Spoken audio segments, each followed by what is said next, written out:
In this lesson, we're going to continue discussing the swatches panel. If you'd like to follow along, go into your File menu to Open, and in the Working Files folder, go into chapter number 13 and select Swatches and just click Open. Let's take a look at spot colors. What are spot colors? They're inks that are pre-mixed to an exact color to be printed using a separate plate on your printing press. Pantone colors, such as the Pantone Solid Coated library, are spot colors. Why don't we create a spot color? I'm going to go under my Options menu of the Swatches panel to New Color Swatch. To find the library that I mentioned, I'm going to go to Color Mode, click down on where it says CMYK, and select the library I want to use. Here in the United States, we're mostly using Pantone colors. In other countries, you might be using other libraries. I'm going to choose Pantone Plus Solid Coated, and it opens that library. Now, let's say the corporate color of the company that I'm working for is Pantone 300. So I'm just going to type 300 in that Pantone field, and it goes right to Pantone 300C. And I'm going to hit OK. Now, if I wanted to add more than one color from this library, I could just keep pressing Add. I'm just going to click OK to add that one spot color. I know it's a spot color because in what is normally just a gray box, there is a spot, a little circle in the middle of the gray box.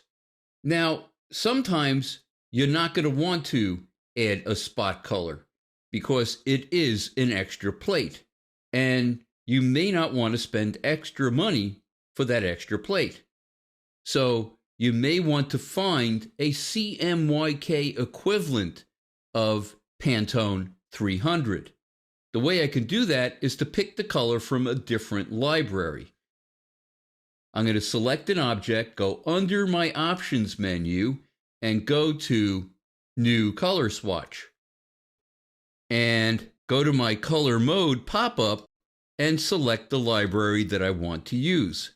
I'm going to use something called Pantone Plus Color Bridge Coated. This library gives you very close equivalents to your spot color.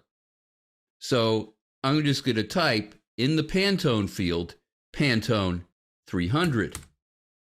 And you can see that it's a CP instead of the C from the coded library in my spot colors.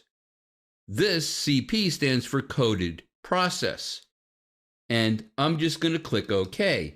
So now I have two different variations of my Pantone 300 color.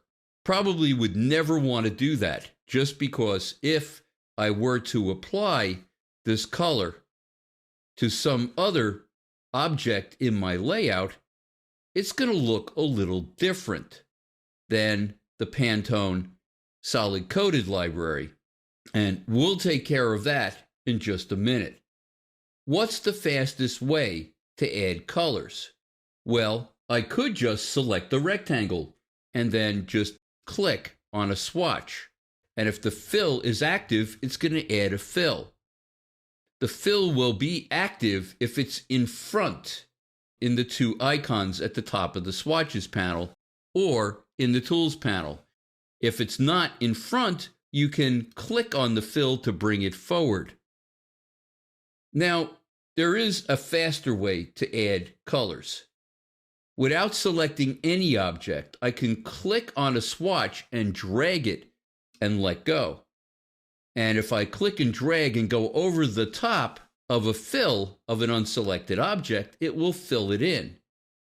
But if I click on a swatch and drag it to the stroke, you're going to see the icon is different. There's a pointer with a segment to its lower right, because I'm over the top of a segment, which is what the stroke is added to.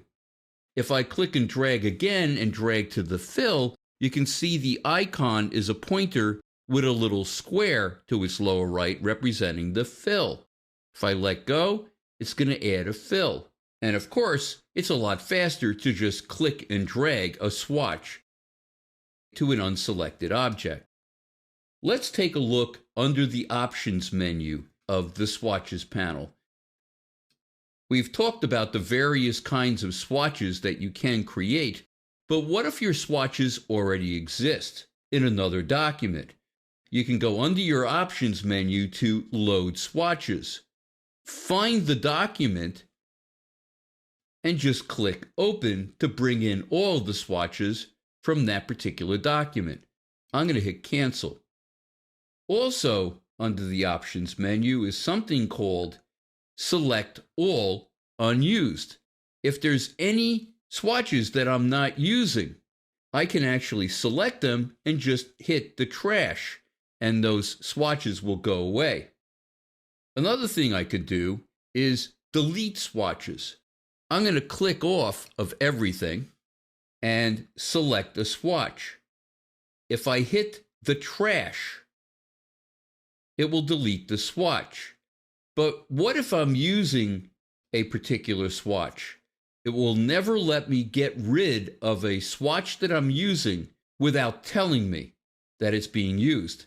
If I click on the trash, it's going to say remove swatch and replace with a defined swatch, or something called an unnamed swatch, which is just a color that isn't saved as a swatch. I'm going to choose define swatch, and instead of black, I'm going to choose some other color. How about red? And when I do that, if I click OK, it's going to delete the swatch Pantone 300 CP, and it's going to replace it with red everywhere that it was used instantly. So that's a very powerful feature. In the next lesson, we're going to take a deeper look at gradients.